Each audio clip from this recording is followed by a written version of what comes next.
সূর্যি মামা মাথার ওপর। আর এই টাকফাটা রোদে আমি এখন রেডি হচ্ছি একটু বেরোবো বলে। তারপর বেরিয়েও পড়েছি।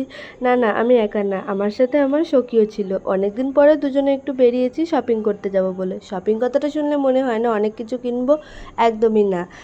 নীলের উপোস করবো, সেই জন্য একটা শাড়ি কিনবো। দেখো আকাশটা কি সুন্দর লাগছে, তাই না? শুনেছি নতুন সব পড়তে হয়, তাই ওর কাছে আমি কিছু একটা চেয়েছিলাম। তেল কম লাগাও। হ্যাঁ, ওই দেখ কি, ওই দেখ। তাই জন্য আমাকে কি কি শুনিয়ে দিল দেখো তোমরা। এইসব কিন্তু ঠিক না। যা, গানটা শেষ হয়ে গেল। কি সুন্দর গান গাইছিলাম বলো।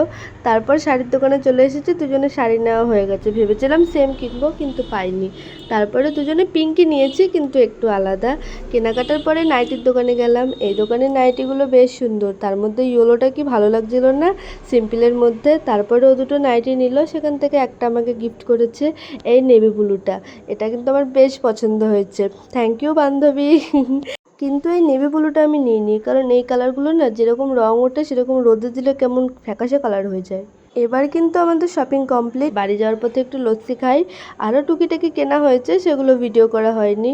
নেভি ব্লুর জায়গায় আমি পিঙ্ক কালারটা নিয়েছি, আর ছেলের জন্য এই ড্রেসটা নিয়েছি, আর সেরকম কিছু কিনিনি।